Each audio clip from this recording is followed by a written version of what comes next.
నమో గురుభ్యః. మనము మన పోతన భాగవతము 5వ స్కందం చదువుకుంటూ వస్తూ ఉన్నాము. గంగన్న గారు మనకు ఈ భాగాన్ని అనువదించి ఇచ్చారు. అయితే కానీ కథ వరకు పర్వాలేదు. కథ వరకు మన అనువాదకులు ఎవరైనా సరే పోతన గారి దగ్గర నుంచి, గంగన్న గారి దగ్గర నుంచి, నారయ్య గారి దగ్గర నుంచి అందరూ కథ వరకు కొంత మూలంతో సమన్వయం చేసుకుంటూ వచ్చినా కొంచెం పక్కకెళ్ళినా పర్వాలేదు. కథ కొంచెం మారినా నష్టం లేదు ఒక్కొక్క చోట, అన్ని చోట్ల గాదు. కానీ తత్వం మారిపోతూ ఉన్నదంటే మాత్రము సాధకులకు నష్టం కలుగుతుంది కాబట్టి, ఇక్కడ ఉన్న విషయాన్ని బాగు చేసుకుంటూ చదువుకుంటూ కన్‌ఫ్యూజ్ అవ్వడము, సాధకులకు అన్యాయం జరగడము ఇదంతా కష్టమైన విషయం గాబట్టి, మనమేం జేస్తున్నామంటే, ఈ తత్వం ఎంతవరకున్నదో అంతవరకు మాత్రము మన మూలంలో నుంచే చదువుకుందాము. ఇంక దాని తర్వాత మళ్ళీ కథలోకొచ్చినప్పుడు వెనక్కొచ్చి ఇక్కడి నుంచి మన పోతన భాగవతం నుంచి తెలుగులో చదువుకుంటూ వెళ్దామని ఆ విధంగా చేస్తూ ఉన్నాము. అప్పుడేం జరిగిందంటే, మన బ్రాహ్మడు పొలం కావలాలో ఉన్నాడు. ఈలోగా కొన్నాళ్ళకి ఒక భూవరుడు, ఒక భూపాలుడు రాజుగారు ఎటో వెళ్తూ ఉన్నాడు. ఆయన శిబికని, పల్లకిని మోస్తూ ఉన్నారు. ఇక్కడ పొలం కాపలాలో ఉన్న మన బ్రాహ్మణ్ణి చూసి ఆ శిబికను మోపించాలని ఆయన పట్టుకునొచ్చారు. ఏదో కూలీ పనికి. ఆయన మోస్తూ ఉన్నాడు. కానీ అది పైకి కిందికి అవుతూ ఉన్నది. ఇంకా ఆయన ముందు ఆ బెస్తలను, బోయీలను, శిబికను, ఆ పల్లకిని మోస్తూ ఉన్న వాళ్ళని అరిచాడు రాజుగారు. వాళ్ళు మా తప్పు లేదండి, వీడి తప్పు అని మన బ్రాహ్మణ్ణి చూపించారు. ఇంక దాంతో ఆ రాజుగారికి, రహుగణుల వారికి మహాకోపం వచ్చింది. ఇంకా మన వాడిని ఎగతాళిగా చిన్నబుచ్చుతూ ఏమేమో మాటలన్నీ అన్నాడు. మన బ్రాహ్మడు వింటూ ఉన్నాడు. పట్టించుకోకుండా అట్లానే నడుస్తూ ఉంటే ఆయనకిష్టం వచ్చినట్టు. ఇంకా కొంచెం గట్టిగానే తిట్టాడు. నిన్ను బాగు చేస్తాను. అసలు నీ రోగం కుదిరిస్తాను. నిన్ను సరైన మార్గంలో పెడతాను అని ప్రగల్భాలన్నీ, ప్రలాపాలన్నీ పలుకుతూ ఉన్నాడు. వీడికి యోగుల గురించి తెలియట్లేదు. కొంచెం చెప్దాం పట్టు అని మన బ్రాహ్మడు అనుకుని ఆయనతో మాట్లాడడం మొదలుపెట్టాడు. ఇంక దానితో మన రాజుగారు ఆయనకు ఉన్న క్వెషన్స్‌ని అడుగుతాడు. ఆయన గూడా గురువుని వెతుకుతూ తిరుగుతూ ఉన్నాడు. ఆయనకి తత్వజ్ఞానాన్ని ఉపదేశం చేసే గురువుగారు ఇన్నాళ్ళకి దొరకలేదు. ఇప్పుడు మొదటిసారి మన బ్రాహ్మడు దొరికేసరికి మన బ్రాహ్మణ్ణి గురువుగా వరించి ఆయన ఆత్మ, అనాత్మల గురించి ప్రశ్నలు వేస్తాడు. మన గురువుగారు ఇంక అక్కడి నుంచి ప్రవచనం చేస్తూ వెళ్తారు. అది ఒక 5 అధ్యాయాల్లో 5 చాప్టర్స్‌లో ఉంది మూలంలో. నేను మూలం నుంచే ఇదంతా చెప్తాను. దీన్ని క్లీనప్ చేయడం అన్న పనిని పక్కన బెట్టి అదొక మహాప్రహసనము. కాబట్టి అది గాకుండా మూలం నుంచే చెప్తాను. మన మూల భాగవతంలో వ్యాసుల వారు మనకిచ్చిన దాంట్లో 5వ స్కందంలో 10వ అధ్యాయం నుంచి 14వ అధ్యాయం వరకు ఒక 5 అధ్యాయాలుంటాయి. చూద్దాం. శుక్లవారు మన పరీక్షిత్‌కి చెప్తూ ఉన్నారు. పరీక్షిత్ అన్న నెపంతో మనందరికీ. అథ సింధు సవ్వీరపతే రహుగణస్య వ్రజతః ఇక్షుమత్యాః తటే తత్ కులపతినా శిబికావాహ పురుషాన్వేషణ సమయే దైవేన ఉపసాదితః సః ద్విజవరః ఉపలబ్ధః. ఏషః పీవా ఇవా సంహననాంగః గోఖరవత్ ధురం వోఢుమలం ఇతి పూర్వవిష్టిగృహీతైః సహ గృహీతః ప్రసభం అతతర్హః ఉవాహ శిబికాం సహ మహానుభావః.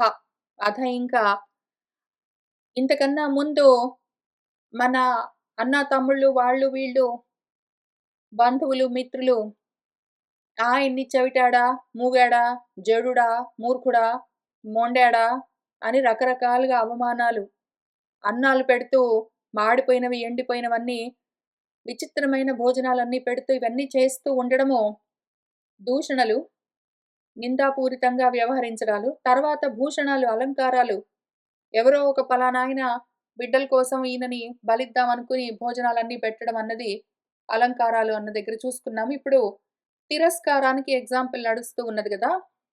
ఇంకా ఆ కథ 2 అయిపోయినాక ఇంకా మూడోది స్టార్ట్ అవుతున్నది. సింధు సవ్వీరపతి ఒకాయనున్నాడు. సింధు, సవ్వీర రాజ్యాలకు రాజుగారు. రహుగణుడని ఆయన పేరు.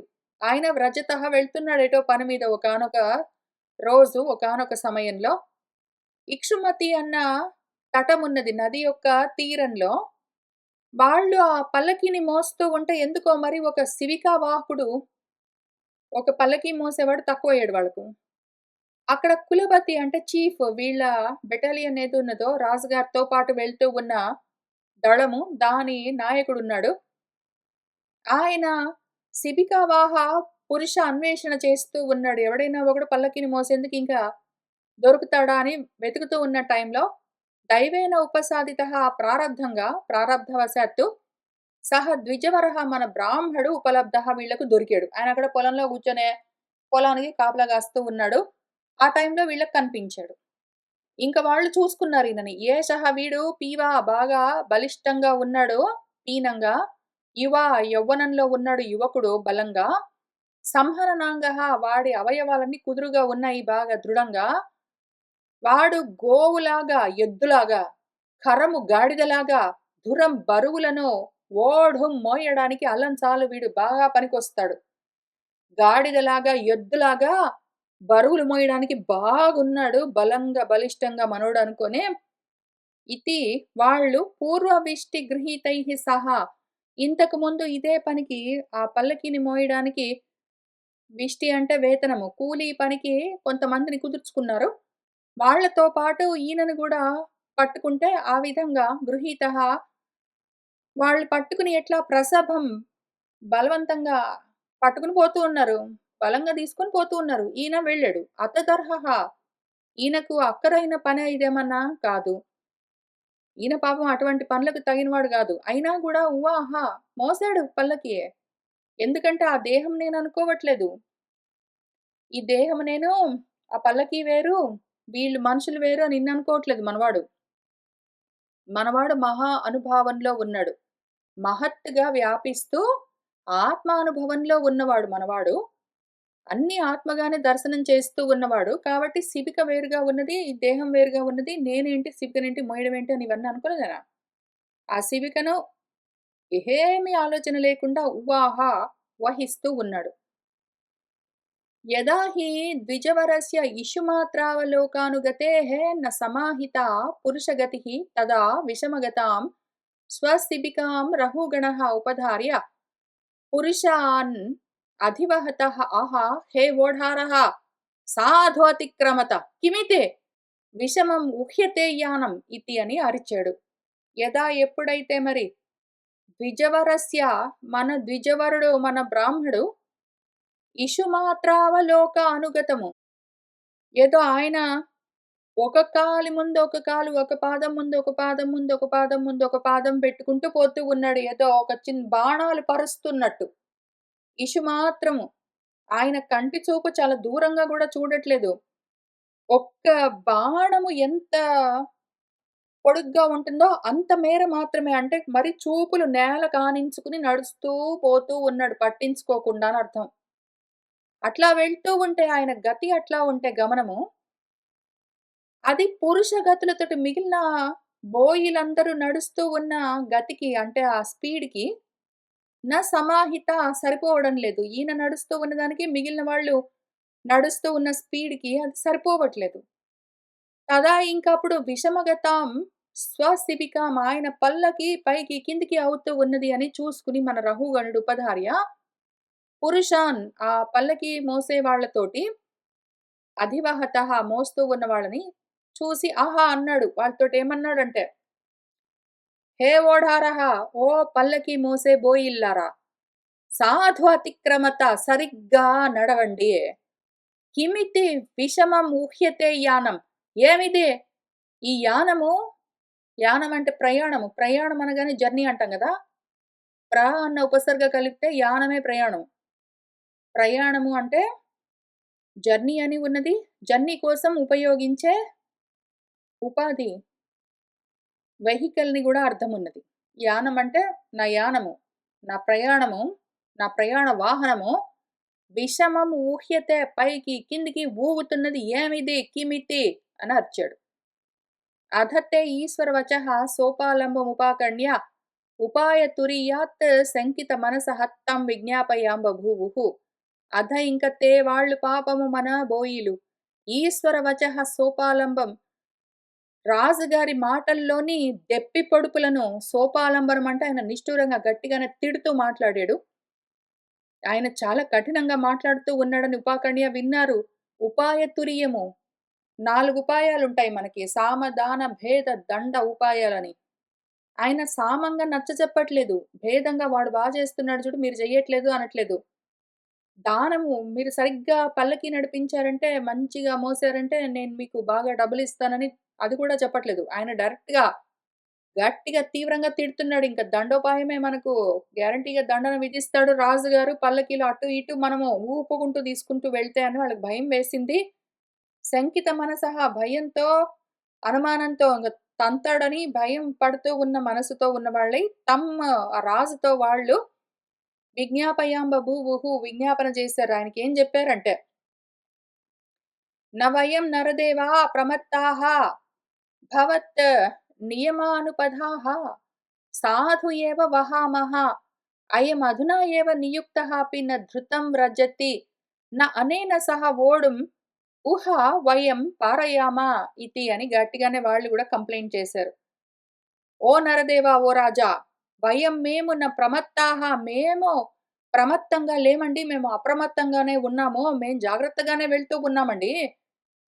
భవత్ నియమానుపదాః మీరు ఎట్లా మమ్మల్ని నియమించారో దాన్ని అనుసరించే అదే మార్గంలో మేము వెళ్తున్నాము. మీరు చెప్పినట్టే మీకు అలసట కలగకుండా మిమ్మల్ని మోసుకొని మేము వెళ్తూ ఉన్నాము. సాధు ఏవ వహామః మేము చక్కగానే మోస్తూ ఉన్నామండి పల్లకిని. కానీ అయం వీడండి అధునా ఏవ నియుక్తోపి వాడిని ఇప్పుడే కుదిరించి ఈ పనిలో తీసుకొనొచ్చి పెడితే గూడా కదలనే కదలట్లేదండి. ఏమో అలసిపోయిన వాళ్ళలాగా అడుగులో అడుగు, అడుగులో అడుగు వేసుకుంటూ నడుస్తున్నాడు. నా ధృతం వ్రజతి గబగబా నడవట్లేదండి. అనేన సహా వీడితో పాటు ఈ పల్లకిని ఓఢుం మోయడమో మేము పారయామా ఇతి ఇంక వీడిని పెట్టుకొని ఈ పల్లకిని మోస్తూ మేం పారం చేరడం కష్టమండి. మేం బానే నడుస్తున్నాము. వీడే కదలకుండా ఉన్నాడు అని వాళ్ళు గట్టిగానే ఈయన మీద చెప్పారు. మన రాజు ఆలోచించుకున్నాడు.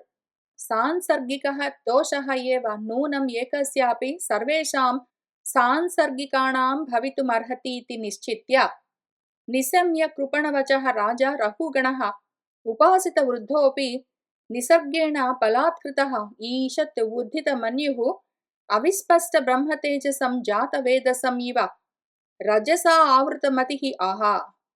మనవాడేమనుకున్నాడంటే నూనం నిజంగా గూడా సాంసర్గిక దోషః ఏవ ఇదంతా గూడా సంసర్గంతో కూడి ఉండడంతో కలిగే దోషము. వీళ్ళందరూ ఒక టీమ్ లాగా కలిసి పని చేయాలి అంటే ఇట్లాంటి ప్రాబ్లమ్స్ ఉంటాయి. ఏకస్యాపి దోషః ఒక్కడు తప్పుగా నడిస్తే సర్వేషాం అందరికీ సంసర్గం వల్ల ప్రాబ్లమే ఉంటుంది. దోషమే ఉంటుంది. ఒక టీమ్ నడవాలి అంటే అందరూ ఒకే విధంగా నడిస్తే అది పని చేస్తుంది గానీ, అందులో ఒక్కొక్కళ్ళు ఒక్కొక్క రకంగుంటే, ఒక్కడు సరిగ్గా లేకపోయినా మిగిలిన టీమంతా పని చేయదు. అవును నిజం ఇదే అనుకున్నాడని అనుకుని, మిగిలిన వాళ్ళని వదిలిపెట్టి, వీళ్ళు పాపం బోయిల కృపణ వచనము. వాళ్ళు దయనీయంగా, దీనంగా చెప్తూ ఉంటే నిశమ్య విన్నాడు మన రాజా రఘుగణుడు. ఆయన తెలివి తక్కువ వాడా? మర్యాద, గౌరవం తెలియనివాడా? ఆయన వినయం లేనివాడా అంటే కాదు. అన్నీ ఉన్నాయి పాపం. ఉపాసిత వృద్ధోపి ఆయన పెద్దలను ఉపాసించేవాడే, సేవించేవాడే అయినా గూడా నిసర్గేణ ఆయన సర్గం అట్లా ఉన్నది. ఆయన స్వభావం అట్లా ఉన్నది. ఆ సమయంలో ఆయనలో రజోగుణము బాగా పైకొచ్చున్నది. దాంతో బలాత్కృతః ఆయనలో బలంగా ఆ గుణం పైకొచ్చేసరికి ఈషత్ ఉద్ధితమన్యుః ఆయనకు కోపం పైకొచ్చి అవిస్పష్ట బ్రహ్మ తేజసం మనవాడేమో సత్వంతో ఉన్నాడు. బ్రహ్మ తేజస్సుతో ఉన్నాడు. కానీ అది స్పష్టంగా బయటపడి కనిపించట్లేదు. తెలివితేటలు అంటే దేహం మాత్రమే చూసే తెలివితేటలు కలిగి ఉన్నవాళ్ళు. దేహాన్ని దాటి చూడగలిగిన తెలివితేటలు, ఆ చూపు లేని వాళ్లకు, ఈయన దేహం మాత్రమే కనిపిస్తుంది. మట్టి గొట్టుకుని పోయి, అశౌచంగా ఉండి, మసి పూసుకుని ఉన్న జంధ్యంతో ఏదో ఒక మాసిపోయిన పంచతో అట్లా కనిపించాడు. అంతవరకే కనిపిస్తూ ఉన్నాడు. లోపల ప్రకాశిస్తున్న బ్రహ్మ తేజస్సు బయటపడి కనిపించట్లేదు నివురు కప్పిన నిప్పులాగా.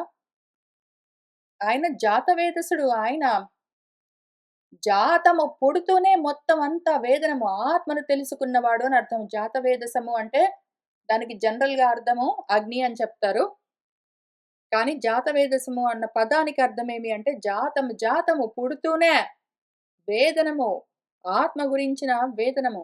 ఆత్మ అనాత్మల్ని విడదీసి చూసుకొని ఆత్మ ఏది అని తెలుసుకొని దాంతో తగులుకుని ఉండడం అన్నది తెలిసి ఉన్నవాడెవడున్నాడో, ఆ రకంగా అగ్నిలాగా లోపల జ్ఞానాగ్నిగా రగులుతూ ఉన్నవాడు మనవాడు. అటువంటి వాడిని చూస్తే ఈయనకి ఓన్లీ మట్టి కొట్టుకుని ఉన్నట్టుగా కనిపిస్తున్నది దేహం అంతొక్కటే కనిపిస్తున్నది. కాబట్టి ఈయన రజస్సుతో దుమ్ముతో నిండిన చూపుతో ఉన్నాడు. రజసా ఆవృతమతి. ఈయన బుద్ధి రజస్సుతో దుమ్ముతో మసకబారి ఉన్నది. ఆ చూపుకి ఈయన కనిపించట్లేదు. కాబట్టి మన బ్రాహ్మడితో మనవాడు ఆహా! ఈ విధంగా అంటూ ఉన్నాడు. ఆయన ఏమంటున్నాడంటే, అహో కష్టం భ్రాతః వ్యక్తం ఉరుపరిశ్రాంతః దీర్ఘమధ్వానం ఏకః ఏవ ఊహివాన్ సుచిరం నాతిపీవ న సంహననాంగః జరసా చ ఉపద్రుతః భవాన్ సఖే న ఉయేవ అపరే ఏతే సంఘట్టినః ఇతి బహువిప్రలబ్ధః అపి అవిద్యయా రచిత ద్రవ్యగుణ కర్మ ఆశయ స్వచరమ కళేవరే అవస్తుని సంస్థాన విశేషే అహం మమ ఇతి అనధ్యారోపిత మిథ్యా ప్రత్యయః బ్రహ్మభూతః తూష్ణీం శిబికాం పూర్వవత్ ఉవాహ. ఆయన ఏమంటున్నాడంటే మన రాజుగారు మన బ్రాహ్మణ్‌తో, అహో! అయ్యో! ఎంత కష్టమొచ్చిందే ఓ భ్రాతః, ఓ సోదరా! ఎంత కష్టమొచ్చిందిరా నీకు? వ్యక్తం నిజంగా గూడా ఉరుపరిశ్రాంతః ఎంత పరిశ్రమిస్తున్నావో, ఎంత అలసిపోతూ ఉన్నావో, ఈ అధ్వానము, ఈ మార్గమేమో దీర్ఘము, ఇంత దూరం వస్తూ ఉన్నావు నువ్వు. పోనీ అందరూ ఉన్నారంటే లేరు. ఏకః ఏవ ఊహివాన్ నువ్వొక్కడివే నీ ఒక్కడి భుజస్కంధాల పైన ఈ పల్లకీని మోస్తూ వస్తూ ఉన్నావు పాపము. సుచిరమైన ఎంతో కాలం నుంచి ఎంతో దూరం, ఎంతో భారాన్ని నువ్వు ఒక్కడివే మోస్తూ వస్తూ ఉన్నావే. పోనీ చూడ్డానికి బాగా బలంగా పుష్టిగా ఉన్నావా అంటే నా అతిపీవా. పుష్టిగా గూడా లేవే, బలహీనంగా బక్కగా ఉన్నావే. నా సంహననాంగః నీ అవయవాలు గూడా కుదురుగా లేవే. జరసా చ ఉపద్రుతః జరతో అంటే వార్ధక్యంతో నువ్వు ముసలివాడివైపోయి ఉన్నవే, వృద్ధుడివి.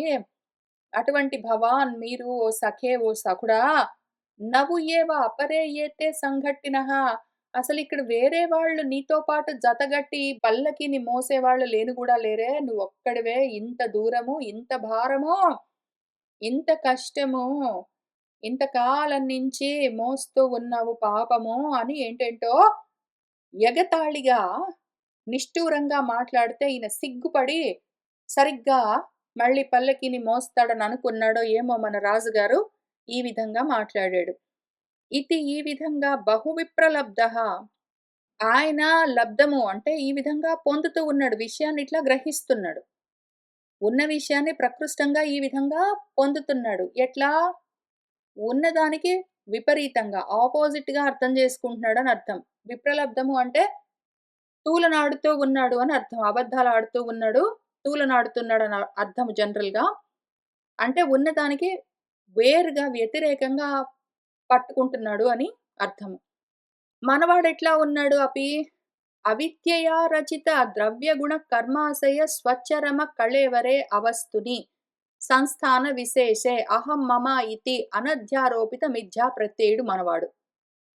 అవిద్య చేత రచింపబడ్డ ఈ ద్రవ్యాలు, గుణాలు, కర్మలు, ఆశయాలు అంటే ఉపాధులు మొదలైన వాటితో ఈ సంఘాతంతో కూడి ఉన్న దేహమేదున్నదో, దేహేంద్రియ ప్రాణ మనో బుద్ధి అహంకారాది సంఘాతమేదున్నదో, అది ఆ దేహేంద్రియాల సంఘాతము ఈయనకు స్వచ్చరమ కళేవరము. ఇంక లాస్ట్ దేహము. ఇంకంతే ఫైనల్. చివరి జన్మ మన బ్రాహ్మడికిది.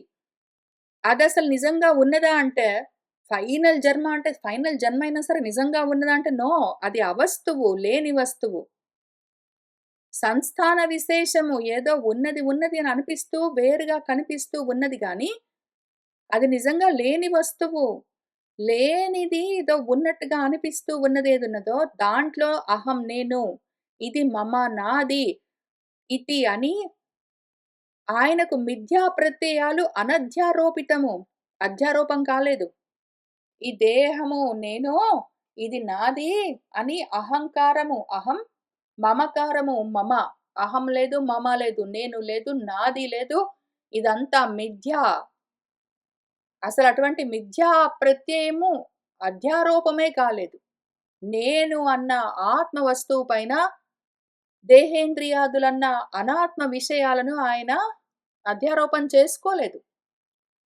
ఆ విధంగా ఆయన బ్రాహ్మీభూత స్థితిలో బ్రహ్మభూతుడిగానే, భూతము అంటే బ్రహ్మభూతము అంటే బ్రహ్మరూపము అని అర్థం. భూతం అంటే రూపం, ఇక్కడ స్వరూపం. బ్రహ్మస్వరూపంగానే ఉన్నాడాయన. ఆత్మస్వరూపంగానే ఉన్నాడు. ఆత్మగా ఉన్నాడు. తూష్ణీం క్వైట్‌గా, మౌనంగా శిబికను పూర్వవత్ ఇంతకు ముందులాగానే అడుగులో అడుగు వేసుకుంటూ, అడుగులో అడుగు వేసుకుంటూ ఉవాహా మోస్తున్నాడు. ఆ దేహం ఏదో మోస్తుంది. ఈయన పట్టించుకోవట్లేదు. ఇంకొచ్చింది మన రాజుగారికి బీపీ. పునః స్వశిబికాయాం విషమగతాయాం ప్రకుపితః ఉవాచ రఘుగణః కిమిదమరే త్వం జీవన్మృతః మాం కదర్దీకృత్య భర్తృశాసనం అతిచరసి ప్రమత్తస్య చ తే కరోమి చికిత్సాం దండపాణిః జనతాయాః యథా ప్రకృతిం స్వాం భజిష్యసే ఇతి అని గట్టిగానే ఈసారి డైరెక్ట్‌గా తిట్టాడు. ఇంక పునః మళ్ళీ ఆ స్వశిబిక ఆయన పల్లకి అట్లానే విషమంగా పైకి కిందికి ఎగుడు దిగుడుగా కదులుతూ ఉంటే ఈయన లోపల పాపం దొర్లి దొర్లి పోతూ ఉంటే బీపీ ఎక్కువైంది మనవాడు ప్రకుపితము ఇంక మహాకోపంతో ఇట్లా అన్నాడు. ఏమన్నాడంటే మన రఘుగణుడు, కిమితమరే ఏమిరా ఒరే! త్వం నువ్వు జీవన్మృతుడివి, జీవోత్సవమా ఏమిరా శవంలాగా నడుస్తూ ఉన్నావో! మాం కదర్ధీకృత్య నేను చెప్తూ ఉన్న మాటను గూడా నువ్వు పట్టించుకోకుండా భర్తృశాసనం అతిచరసి ప్రభువు ఆజ్ఞను అతిక్రమించి ప్రవర్తిస్తున్నావో, ప్రమత్తుడివై ఉన్నావు నువ్వు. అటువంటితే నీకు కరోమి చేస్తాన్రా చికిత్స ఇప్పుడు. జనాలకు దండపాణి యముడు ఎట్లా చికిత్స చేస్తాడో అట్లా నేను గూడా నిన్ను దండిస్తాను. యథా స్వాం ప్రకృతిం భజిష్యసే ఇతి. మళ్ళీ నీ బుద్ధి నీకు కలిగిందాకా, మళ్ళీ నీకు తెలివి కలిగిందాకా నీకు అర్థం గాకుండా ఉన్నది నువ్వు ఏదో శవం నడిచినట్టు నడుస్తున్నావు కాళ్ళు ఈడ్చుకుంటూ. నేను చెప్తే గూడా నా మాట నువ్వు పట్టించుకోకుండా. ఏమంత అలక్ష్యమో! చికిత్స చేస్తానురా ఇప్పుడే నీ జబ్బును నేను కుదిరిస్తాను. నీ రోగం కుదిరిస్తానురా ఇప్పుడే నేను. దండపాణిలాగా బుద్ధి తెచ్చుకునేలాగా చేస్తాను అని గట్టిగానే అరిచాడు. అంత మాత్రమే గాదు ఏవం బహు అబద్ధమపి ఎన్నో మాట్లాడాడు. ఆ విధంగా భాషమాణం నరదేవాభిమానం రజసా తమసా అనువిద్ధేన మదేన తిరస్కృత అశేష భగవత్ప్రియనికేతం పండితమానినం సహ భగవాన్ బ్రాహ్మణః బ్రహ్మభూతః సర్వభూత సుహృదాత్మా యోగేశ్వర చర్యాయాం నాతి వ్యుత్పన్నమతిం స్మయమానః ఇవ విగత స్మయః ఇదం ఆహా. ఏవం ఈ విధంగా బహు అబద్ధాలన్నీ, అబద్ధాలు నిబద్ధాలు అని చెప్తారు. బద్ధము అంటే దానికి కట్టుబడి ఉండడము. అబద్ధము అంటే నా అబద్ధం. దానికి కట్టుబడి లేదు. దేనికి? నిజానికి కట్టుబడి లేకపోవడం అబద్ధం. నిజానికి ఏదైతే కట్టుబడి లేదో అది అబద్ధం. కట్టుబడి లేదు అని అర్థం. లేదా అబద్ధానికైనా కట్టుబడి ఉండి ఏదైనా సరే కట్టుబడి లేకపోతే దాని పేరు అబద్ధం అంటారు. ఈయన అబద్ధాలే మాట్లాడుతూ ఉన్నాడు. ఎట్లా? నరదేవుణ్ణి నేను రాజుగాడిని అన్న అభిమానంతో ఉన్నాడు. ఒకటి నా పల్లకి, నా దేహము అని ఆయనకు ఆ దేహాభిమానం ఒకటి ఆల్రెడీ ఉన్నది. నేను ప్రభువును అని పదవి అహంకారం ఒకటున్నది. పదవి, అభిమానము. కాక నేను రాజును అని అదిగో ఆ రాజాభిమానం ఉన్నది. పైగా రజస్సుతో, తమస్సుతో, రజోతమో గుణాలతో దెబ్బతిని ఉన్న బుద్ధితో ఉన్నాడు. మదమెక్కి ఉన్నాడు. మదము అంటే మాదము దేనివల్ల కలుగుతుందో మాద్యతే అనేనైతి అని దేని వల్లనైతే వాడికి ఉన్మాదము కలుగుతుందో అటువంటి దాన్ని తెప్పించేదేదున్నదో అది మదము. అంటే ప్రమాదాన్ని కలిగించేదని అర్థం. మదము అంటే ఏమి? దేని వల్లనైతే మనకు ప్రమాదం కలుగుతుందో, దేని వల్లనైతే మనకు మత్తెక్కుతుందో, మనము అప్రమత్తంగా ఉండడం మానేసి ప్రమత్తులమవుతామో దాని పేరు మదము.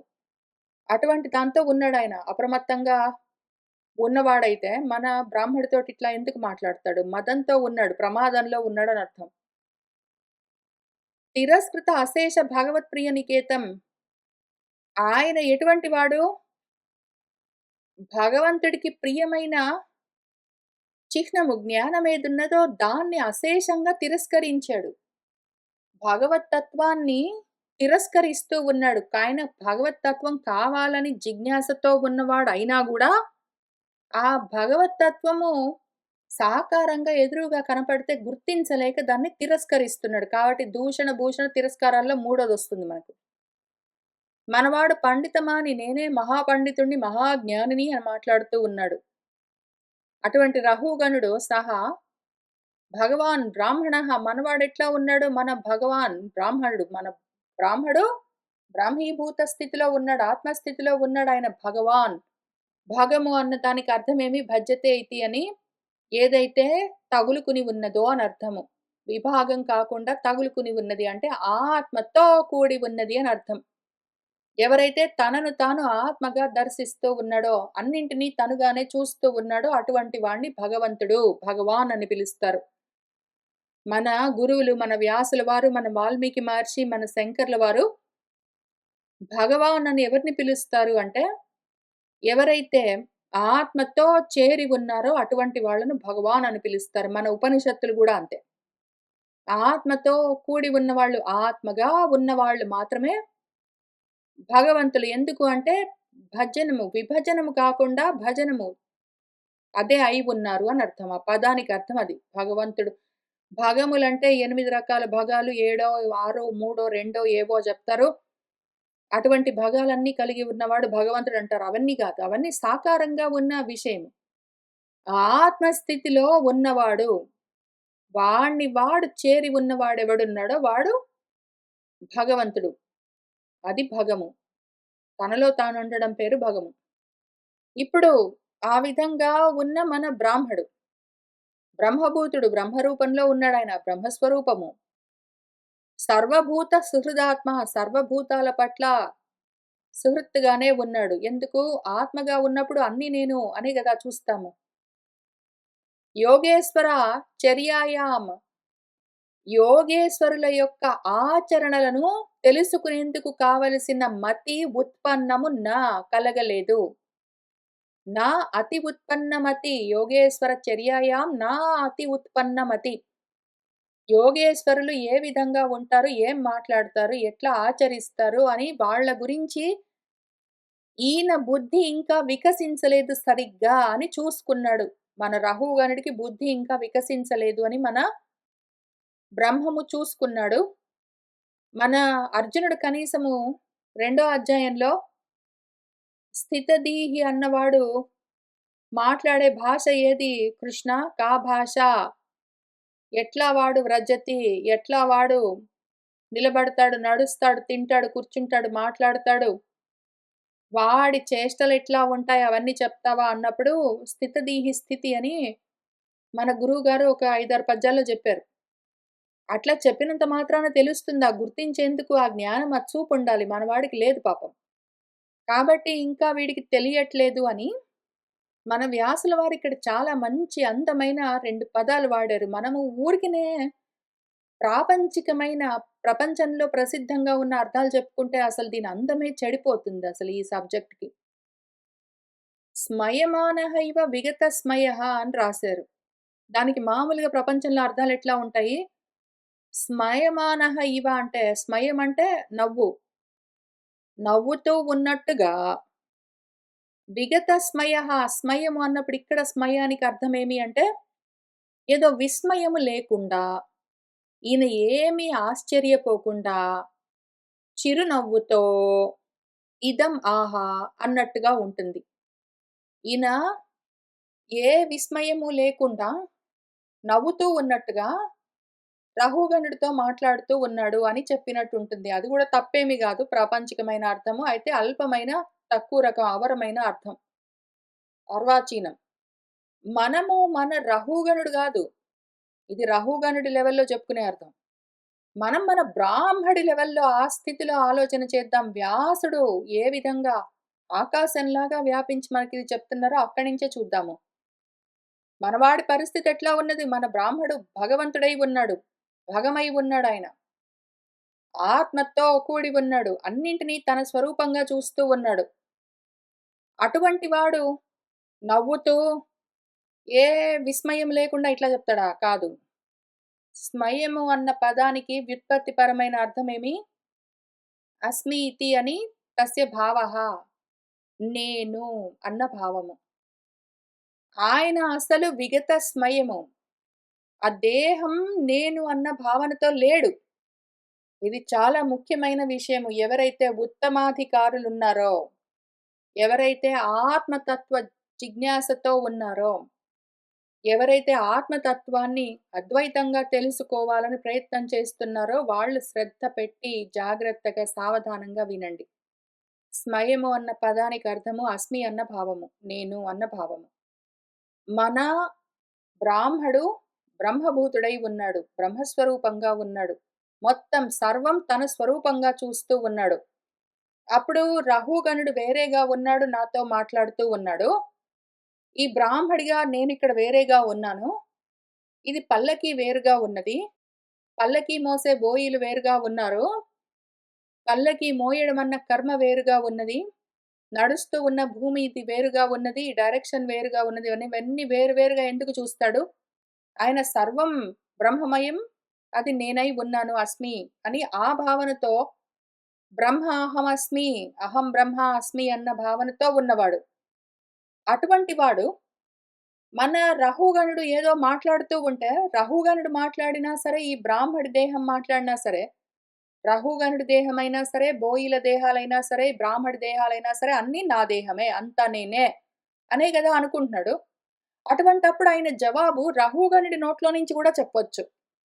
లేదా రహుగణుడి పల్లకిని మోస్తూ ఉన్న బోయిల నోట్లో నుంచి కూడా చెప్పొచ్చు. లేదా ఒకవేళ వినగలిగే శక్తి ఉంటే ఆ చుట్టుపక్కలున్న చెట్లలో నుంచి గూడా ఆయన జవాబు చెప్పొచ్చు. జవాబే చెప్పదలుచుకుంటే ఏదో రూపంగా చెప్పదలుచుకుంటే అన్ని రూపాలు ఆయనవే అది ఏదో ఒక రూపంలో చెప్పొచ్చు. అయితే కానీ పలాని ఈ రూపము నాది అస్మి.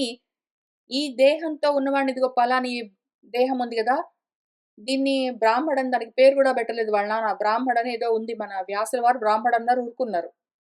వాళ్ళ నాన్న ఏం పేరు పెట్టాడో ఈ దేహాన్ని కన్నా దైహికమైన బయోలాజికల్ ఫాదర్ ఈ జన్మలో ఈ బాడీకి ఏం పేరు పెట్టాడో ఆ కుండకి, ఆ ఘటానికి మనకు తెలియని గూడా తెలీదు. మన వ్యాసుల వారు చెప్పలేదు. ఏదో ఒకటుందనుకోండి రాముడో, కృష్ణుడో, భీముడో. ఇది నేను అస్మి. అహం రామః అస్మి అని ఆయనేం అనుకోవట్లేదు. అహం ఏదో బ్రాహ్మణ్ణి అస్మి అని ఆయనేం అనుకోవట్లేదు. ఆ అస్మి అన్న భావన విగతము లేకుండా పోయింది. దేహము నేను అన్న భ్రాంతి లేదాయనకి. ఈ దేహమే నేను అన్న భావన అస్మి ఇతి స్మయః అని దానికి వ్యుత్పత్తి. అది ఆయనకి లేదు. విగతమైపోయింది. కాబట్టి ఆ దేహంలో నుంచి ఆయన ఎందుకు మాట్లాడతాడు? మొత్తం అంతా భూమి, నీరు, నిప్పు, మట్టి, ఆకాశము, పల్లకి, పడవ, మనుషులు, చెట్లు అన్నీ నేనే అనుకుంటూ ఉన్న పరిస్థితిలో, ఈ బాడీతో ఆ బాడీ మాట్లాడింది అదిగో రహుగణుడన్న రాజు నాతో మాట్లాడాడు. నేను జవాబు చెప్పాలని ఆయన ఎందుకనుకుంటాడు? అది లేదు ఆయనకి విగతమైపోయింది. ఆయన బ్రహ్మభూత స్థితిలో ఉన్నాడు. అయినా కూడా ఏదో ఒక రూపంగా మాట్లాడాలి. చెట్టుగానో, ఆకాశంగానో, నీళ్ళగానో మాట్లాడితే మనవాడికి అర్థం గాదు.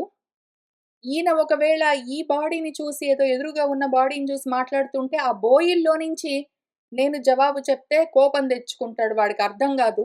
ఎందుకు ఒకళ్ళని అడుగుతుంటే ఒకళ్ళు చెప్తున్నారు అనుకుంటాడు. ఎందుకంటే వాడికి ఆ మతి ఇంకా ఉత్పత్తి కాలేదు. నా అతి వ్యుత్పన్న మతివాడు. వాడికి తెలీదు. వాడికి అర్థం గాదు. వాడు ఈ దేహాన్ని చూసి మాట్లాడుతూ, ఈ దేహంలో నుంచి నేను జవాబు చెప్తేనే వాడికి అర్థమవుతుంది. నేను జవాబు ఆ రఘుగణుడి దేహంలో నుంచి గూడా చెప్పగలను. కానీ వాడికి అర్థం గాదు. వాడు భయపడతాడు. వాడికి తెలియట్లేదు కాబట్టి అని స్మయమానః ఇవ ఇది నేను అన్నట్టుగా, ఆ దేహము నేను అన్నట్టుగా, స్మయమానః ఇవ అంటే నవ్వుతున్నట్టుగా కాదు. ఈ దేహం ఆ బ్రాహ్మడని మట్టి గొట్టుకుని ఉన్న మాసిపోయిన బట్టలు గట్టుకున్న, ఏదో మసి పూసుకున్న జంధ్యాన్ని తగిలించుకున్న బాడీ నేను అన్నట్టుగా స్మయమానః ఇవ. అసలాయన టెక్నికలీ విగత స్మయః ఇది నేను అన్న దేహాభిమానం ఎప్పుడో దాటాడాయన. బ్రాహ్మీభూతుడై ఉన్నాడు. కానీ వీడి కోసం దయతో ఇదం ఆహా! ఇంకా వీడు ఇదంతా ఉన్నదనుకుంటున్నాడు కాబట్టి, వాడి కోసం వాడికర్థమయ్యే రూపంలో నుంచి వాడికర్థమయ్యే విధంగా ఇదం ఆహా! అంటూ ఉన్నారు. ఇది చాలా ముఖ్యమైన విషయము. మనము భూమి మీద నిలబడి రజోతమో గుణాలతో ప్రవర్తిస్తూ, రహోగణుడిగా ఆలోచిస్తూ, వీటికి అర్థాలు చూసుకుంటే మన వ్యాసుల వారు రాసిన ఈ సెక్షన్‌లో ఈ 4, 5 అధ్యాయాల్లో ఉన్న విషయం సరిగ్గా పట్టుబడదు. మనము రహుగణులమై గాదు. రజోతమో గుణాలతో గాదు. దేహాజభిమానాలతో గాదు. మనము బ్రాహ్మీభూత స్థితిలో బ్రాహ్మణమై వ్యాసుల వారిలాగా ఆలోచన చేస్తే తప్ప, ఈ విషయం అర్థం అవ్వడం కష్టము. ప్రయత్నం చేసి తీరవలసిందే. స్మయమానః ఇవ విగత స్మయః అంటే ఏ విస్మయము లేకుండా నవ్వుతూ ఉన్నట్టుగా గాదు. దేహమన్న భ్రాంతి ఎప్పుడో తొలగిపోయినా సరే, ఆ దేహంలో నుంచి అది నేను అన్నట్టుగా ఊరికినే వీడికి అర్థం అవ్వడం కోసం ఆ బాడీలో నుంచి ఆయన మాట్లాడుతూ ఉన్నట్టుగా బాడీని వాడుతున్నాడంతే. ఆయన ఎక్కడి నుంచైనా చూడగలడు, వినగలడు, చెప్పగలడు. కానీ వీడికి అర్థం గాదు గాబట్టి ఈ రూపంలో నుంచి ఇది నేను అన్నట్టుగా అందులో నుంచి మాట్లాడుతూ ఉన్నాడు.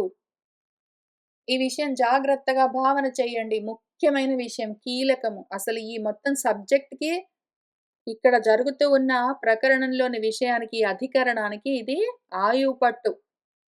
మనవాడు ఎక్కడి నుంచైనా మాట్లాడొచ్చు. మన శుకుల వారు ఎటో బడిపోతూ ఉంటే వెనక నుంచి వ్యాసుల వారు పుత్రా, పుత్రా, నాయన, తండ్రి, బాబు, బుజ్జి అని పిలిస్తే ఆయన బ్రాహ్మీభూత స్థితిలో ఉన్నారు శుకుల వారు. కాబట్టి ఏది కాదు, తనేది కాదు అందులో. అందుకనే చెట్లలో నుంచి ఓయ్ అని పలకరించినట్టు వినిపించింది నాకు. నా కొడుకు చెట్లుగా పలకరించినట్టు. వాళ్ళ కొడుకు చెట్లుగా ఎందుకు? కావాలంటే చీమలుగా గూడా మాట్లాడొచ్చు. లేపోతే అసలు యాక్చువల్‌గా వ్యాసుల వారి రూపంలో నుంచి గూడా మాట్లాడొచ్చు. కానీ వ్యాసుల వారికి అర్థమయ్యే విధంగా అవతల నుంచి ఆయన వేరేగా ఏదో ఉందనుకుంటే, వేరేగా ఏదో చెట్టో, పుట్టో పలికింది. ఎందుకు అంటే చెట్టైనా, పుట్టైనా, వ్యాసుడైనా, శుకుడైనా అన్నీ నేను అన్న స్థితిలో ఉన్నవాడికి ఏది వేరుగా ఉంటుంది? ఇక్కడ గూడా అంతే. ఆయన ఎక్కడి నుంచైనా మాట్లాడొచ్చు. కానీ వీడికి కావాలి గాబట్టి ఇక్కడి నుంచి ఇదిగా ఉన్నట్టుగా స్మయమానహైవ మాట్లాడుతూ ఉన్నారు. ఆయన టెక్నికలీ విగత స్మయః ఎందుకో ఆయన భగవాన్ అయి ఉన్నారు. బ్రాహ్మడు ఆయన బ్రాహ్మీభూత స్థితిలో బ్రహ్మభూతుడై ఉన్నాడు. సర్వభూత సుహృత్ అయి ఉన్నాడు. ఆత్మగా ఉన్నాడు. ఆయన నేను అనున్నాడు. నేను అన్నది అన్ని చోట్ల ఉంటుంది. నేను అన్నది అన్ని చోట్ల ఉంటుంది. ఎక్కడి నుంచైనా పలకొచ్చు దానికి కావాలంటే. ఏ రూపంలోనే అన్ని రూపాలు నావే. ఏ రూపంలో నుంచైనా పలకొచ్చు. అయితే ఈ రూపంలో వీడికి అర్థమైతుంది కాబట్టి అందులో నుంచి అది నేనన్నట్టుగా మాట్లాడుతూ ఉన్నారు. ఏమంటున్నారంటే మన బ్రాహ్మలు, "త్వయా ఉదితం వ్యక్తం అవిప్రలబ్ధం భర్తుః న మే స్యాత్ యది వీర భారః గంతుః యది స్యాత్ అధిగమ్యం అధ్వా పీవా ఇతి రాస్యౌ న విదాం ప్రవాదః." ఓ వీరుడా! ఓహో! చాలా చెప్తూ ఉన్నావు. త్వయా ఉదితం నీ చేత చెప్పబడ్డ విషయాలన్నీ వ్యక్తం అవును నిజము. అవి అవిప్రలబ్ధం అబద్ధం కాదు నిజము. ఎందుకు? చాలా భారాలున్నాయే, చాలా దూరాలున్నాయే అని నువ్వు అన్నావు గదా! అవి చాలా దూరం నుంచి చాలా భారాలు మోస్తూ వస్తూ ఉన్నావు. అలసిపోతూ ఉన్నావు అని నువ్వు చెప్పినవి దేనికి? దేహానికి. నాకు గాదు. ఒకవేళ మే నాకు భర్తుః యది స్యాత్ భర్త ప్రభువన్నది ఉన్నది అంటే, అప్పుడు సహ భారః నాకా భారాలుంటాయి. నాకు భర్త ఉంటే నాకు భారాలుంటాయి. నాకు ప్రభువు లేడు. నేను భృత్యుణ్ణి గాదు. అందుకని నాకు భారము లేదు. ప్రభువు, భృత్యుడు, రాజు, సేవకుడు, రాజుగారు చెప్పిన పని, సేవకుడు, భృత్యుడు చేయవలసిన కార్యము, ఆ భారాలను భరించడం, వహించడం ఇవన్నీ గూడా దేహ సంబంధమైన వ్యవహారాలు నావి గాదు. నాకు లేవు. నాకొకవేళ భర్త ఉంటే అప్పుడు నాకు భారముంటుంది వీరుడా! నాకు భర్తే లేకపోతే నాకు భారమేముంటుంది? లేదు. యది ఒకవేళ గంతుః స్యాత్ ఒకవేళ నేను ఎక్కడికైనా వెళ్తూ ఉన్నాను అంటే, అప్పుడు వెళ్ళడానికి ఒక మార్గముంటుంది. ఆ మార్గంలో వెళ్లి చేరడానికి ఒక గమ్యము ఉంటుంది. నేనొకవేళ గంతనవుతే నాకొక గమ్యముంటుంది. అందుకొక మార్గముంటుంది. అంతా అయి ఉంటే, ఉన్నదంతా ఒక్కటే అది నేనే అయి ఉంటే, గంత లేదు, గమనము లేదు, గమ్యము లేదు. భర్త లేదు, భారము లేదు, భరణము లేదు. భరించేవాడు లేదు, భరించబడే భారము లేదు, వెళ్ళడం అనేది లేదు, వెళ్ళేవాడు లేడు, వెళ్ళవలసిన గమ్యము లేదు. ఉన్నదంతా ఒక్కటే. అంతా నేనే అయి ఉన్నాను. రెండోది లేనే లేనప్పుడు నాకు దూరమేమి, భారమేమి? పైగా బాగా బలంగా ఉన్నావు, పుష్టిగా ఉన్నావు, లేదా పేలవంగా ఉన్నావు, పల్చగా ఉన్నావు అంటే అవన్నీ గూడా రాశావు. ఈ రాశి, ఈ కుప్ప ఉంది గదా! ఎముకల కుప్ప, దేహేంద్రియ ప్రాణ మనోబుద్ధుల సంఘాతమేదున్నదో, కార్యకరణాల సంఘాతము, ఆ రాశి, ఆ కుప్ప అది బలంగా ఉండొచ్చు, లావుగా ఉండొచ్చు, పొడుగ్గా ఉండొచ్చు, సన్నగా ఉండొచ్చు, పల్చగా ఉండొచ్చు, వంగిపోయి ఉండొచ్చు, ముసలిదానిగా ఉండొచ్చు, యవ్వనంలో ఉండొచ్చు. అది ఎట్లనైనా ఉండొచ్చు ఆ కుప్ప.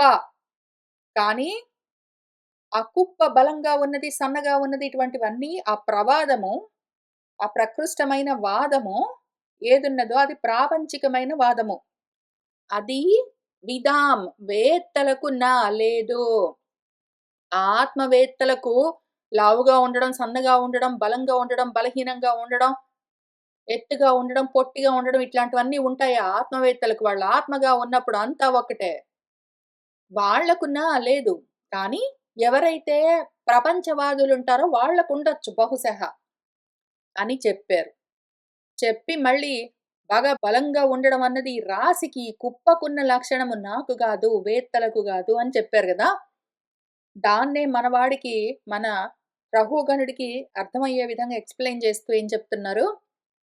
స్థౌల్యం, కార్స్యం, వ్యాధయః, ఆధయః చ, క్షుత్, తృట్, భయం, కలిః, ఇచ్ఛా, జరా చ, నిద్రా, రతిః, మన్యుః, అహం, మదః, శుచః, దేహేన జాతస్య హి మే న సంతి. స్థౌల్యం అంటే స్థూలత్వ భావము. స్థూలంగా ఉండడం అంటే బాగా లావుగా ఉండడం. కార్స్యం కృశించి ఉండడము. కార్స్యం అంటే కృశించి ఉండడము, బక్క చిక్కిపోవడము. వ్యాధయః వ్యాధులు, ఆధయః మనోరుగ్మతలు, క్షుత్ ఆకలి, తృట్ దాహము, భయము, కలి గొడవలు, ఇచ్ఛ కోరికలు, కలి అంటే ద్వేషాలు. ఇచ్ఛ అంటే కోరికలు, కలి అంటే ద్వేషాలు, ఇచ్ఛాద్వేషాలు, జరా వార్ధక్యము, ముసలితనము, మృత్యువు, నిద్ర, రతి ఏదో మైథున క్రియలు, వాటి గురించిన కోరికలు, మన్యువు కోపాలు, మళ్ళీ రతి మన్యు అంటే రాగద్వేషాలు, అహం నేను, మదము ఆ ప్రమాదము, నాది నాది అన్న ప్రమాదము, శుచం శోకాలు, మదం అంటే మోహాలు, ఇవన్నీ గూడా దేహస్య దేహేన జాతస్య ఆ దేహానికుంటాయి, దేహంతో పుట్టిన వాడికుంటాయి. దేహము నేననుకున్న బుద్ధికి ఉంటాయి. ఆ దేహమే నేను అనుకున్న వాడికి స్మయమానుడెవడున్నాడో అస్మి ఈ దేహం చూసుకొని ఈ దేహాల కుప్ప ఏదున్నదో ఎముకల రాశి, రక్తము, మాంసము, మలము, మూత్రాలతో నిండి ఉన్న తోలు తిత్తిని చూసుకొని అది స్మయం అని, నేను అని అస్మి అన్న భావనతో ఉన్నవాడెవడున్నాడో వాడికి వాడు లావుగుండడం, సన్నగుండడం, ఏదో జబ్బులతో ఉండడం, దెబ్బలతో ఉండడం, మనసు బావుండడం లేకపోవడం, ఆకలి, దాహము, భయము, రాగాలు, ద్వేషాలు, మోహాలు, శోకాలు, నిద్రలు ఇవన్నీ గూడా వాడికుంటాయి. నాకు ఆత్మగా నాకు సంతిహి లేనే లేవు. జీవన్మృతత్వం నియమేన రాజన్ ఆది అంతవత్ యత్ వికృతస్య దృష్టం స్వస్వామి అభావః ధ్రువః ఈడ్యా యత్ర తర్హి ఉచ్యతే అసౌ విధికృత్య యోగః. జీవన్మృతుడివి నువ్వు, జీవోత్సవానివిరా నువ్వు అని తిట్టావు గదా ఈ దేహాన్ని. అవును. కానీ ఏ దేహము జీవన్మృతత్వంతో లేదు. ప్రతి జీవి జన్మ తీసుకున్నది అంటే అది మృతత్వంతోటే కూడి వస్తుంది. జన్మ ఉన్నది అంటే మృత్యువు గ్యారంటీ. జాతస్య ధ్రువో మృత్యుః. మృతస్య జన్మ గ్యారంటీ. ఆ రెండింటిని పరిష్కరించలేము. గ్యారంటీగా జరుగుతాయి. జాతస్య ధ్రువో మృత్యుః. ధ్రువం జన్మ మృతస్య చ. అపరిహార్యే అర్థే నత్వం శోచితుమర్హసి అని. ఎంత చెప్పినా సరే మళ్ళీ మళ్ళీ జన్మ తీసుకుంటే ఇంక చావు లేకుండా పోతే బాగుంటుంది అని ఆలోచన చేసేవాడెవడు? ఆ దేహమే నేనని చావులేని ఆత్మని వాడు దేహము అని మృత్యువుతో కూడి ఉన్న పదార్థం పైన అధ్యారోపణ చేసుకున్నవాడు. అంత మాత్రానికే ఆ జన్మ ఉన్నది అంటే మృత్యువు లేకుండా పోతుందా? ప్రతివాడు జీవన్మృతుడే. నియమేన అది నియమము. అది దాని నియమము. దాని రూల్ అది ఓ రాజా. ఎవడు కాడు జీవన్మృతుడు అని ఈ దేహాన్నన్నావు నువ్వు. నీ దేహం జీవన్మృతం గాదా? ఈ బోయిల దేహం జీవన్మృతం గాదా? ఈ పల్లకి జీవన్మృతం గాదా? నాశనం లేకుండా ఏదైనా ఉంటుందా ఈ అసత్? ప్రతిది ఆద్యంతవత్. ఆది అంతులతో, స్టార్ట్ ఎండ్ పాయింట్స్‌తో ఉంటుంది. అవన్నీ వికారాలతో ఉన్న వాటికి దృష్టం కనిపిస్తూనే ఉంటాయి. ఏదైనా ఒక వికృతం అంటే విశేషంగా కృతం. వికారం అంటే వికృతమన్నా, వికారమన్నా. వికారంగా ఉంది అంటే చూడబుద్ధి గాకుండా ఉన్నది. వికృతము అంటే చాలా వికృతంగా, భయంకరంగా ఉంది అని ప్రపంచంలో అర్థాలు. వికృతి, వికృతము అంటే విశేషంగా, వేరుగా కృతము కల్పించబడ్డది అని అర్థం. వికారము అంటే విశేషంగా, వేరుగా కల్పించబడ్డది కారము అని అర్థము. వికారము అన్నా, వికృతము అన్నా, వికృతి అంటే ఒక ఆకృతి వేరువేరుగా కల్పించబడ్డది. సెపరేట్, సెపరేట్ రూపాలు, సెపరేట్, సెపరేట్ నామాలు విత్ సెపరేట్, సెపరేట్ గుణాలు విత్ సెపరేట్, సెపరేట్ కర్మలు. ఆ రకంగా ఉన్న ప్యాకేజ్ ఏదున్నదో దాన్ని వికృతి అని పిలుస్తారు. విశేషంగా కృతమయింది అని అర్థం. వికృతము అనగానే మళ్ళీ ఆర్టిఫిషియల్ అంటారు మళ్ళీ. రకరకాలుగా ప్రపంచంలో ఒక పదానికి ఒక అర్థం, రూఢి అర్థం పెట్టుకొని ఇంక కూర్చుంటారు దాన్ని పట్టుకొని వదిలిపెట్టలేక. కానీ నేను చెప్తున్నారు ఒక వికృతి ఉన్నది అంటే, ఒక వికృతమైందంటే, విశేషంగా వేరుగా ఒకటి, ఆత్మకు వేరుగా ఒకటేదో ఉన్నది అని కల్పించబడ్డది అంటే, అది గ్యారంటీగా అంతుతో ఉంటుంది. అది గ్యారంటీగా ఒక స్టార్ట్ పాయింట్. కల్పించబడ్డది ఆది పాయింట్, స్టార్ట్ పాయింట్. ఆది ఉన్నది అంటే అంతు గ్యారంటీగా ఉంటుంది. అది జన్మించింది అంటే దానికి మృత్యు గ్యారంటీగా ఉంటుంది. ఇది నియమము రాజా. నువ్వు ఏదో ఒక్క బాడీని పట్టుకొని జీవన్మృతుడు అని తిట్టాను అని నువ్వు అనుకుంటున్నావు. అది నింద గాదు, అది తిట్టు గాదు. అదసలు యాక్చువల్‌గా ఫ్యాక్ట్. నువ్వు ఉన్న విషయం చెప్పావు ఉన్నట్టు. అది ఒక్క బాడీకే గాదు, ఏ వికార జాతమైనా సరే దానికదే లక్షణం. అది నియమం దానిది. సరే దాన్ని పక్కన పెట్టు. నేను స్వామిని, నేను ప్రభువును, నేను ఆజ్ఞాపిస్తే నువ్వు పట్టించుకోవట్లేదు అన్నావు గదా! ఎవడు స్వామి? ఎవడు భృత్యువు? స్వస్వామి సంబంధాలు ఉన్నాయా ఎక్కడైనా? చెప్పు. ఎక్కడైతే స్వస్వామి సంబంధాలు, స్వస్వామి అన్న లక్షణము ఎక్కడైతే అభావము లేకుండా నశించిందో, స్వస్వామి అన్న వ్యవహార సంబంధమే లేనప్పుడు, ఓ ఈడ్యా, ఈడ్యా అంటే పూజనీయుడా, ఓ గొప్పాయన, ఓ పెద్దాయన చెప్తున్నా విను.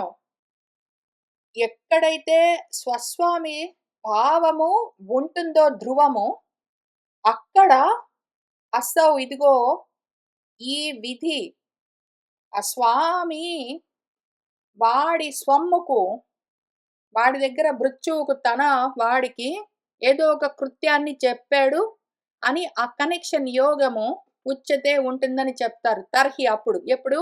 స్వస్వామ్య భావః.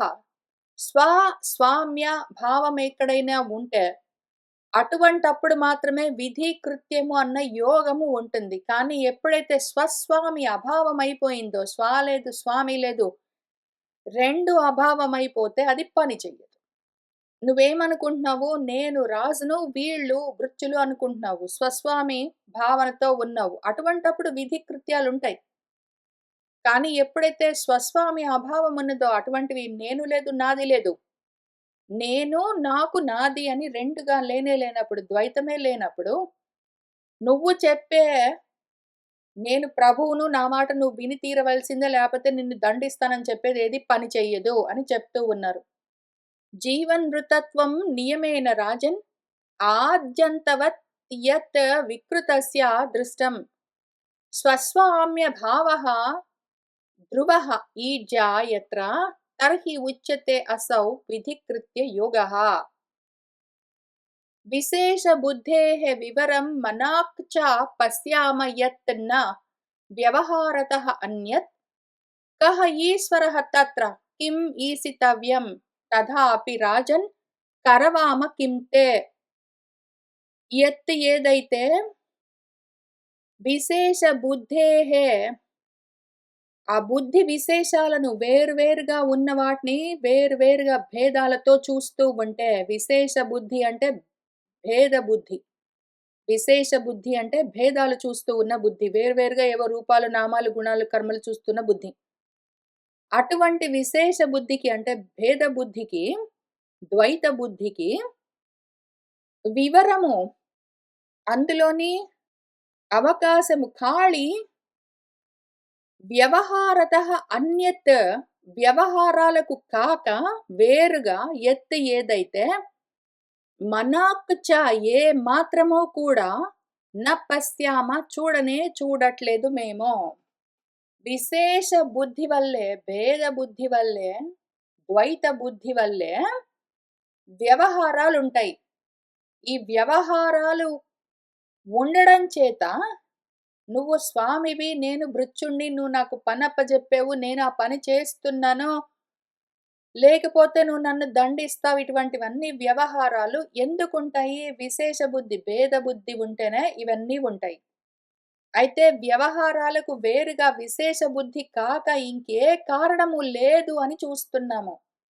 భేద బుద్ధి, ద్వైత బుద్ధి ఉండడం చేతే వ్యవహారాలున్నాయి అని చూస్తూనే ఉన్నాము. మాకు భేద బుద్ధి తెలియట్లేదు. అద్వైతంతో ఉన్నాము.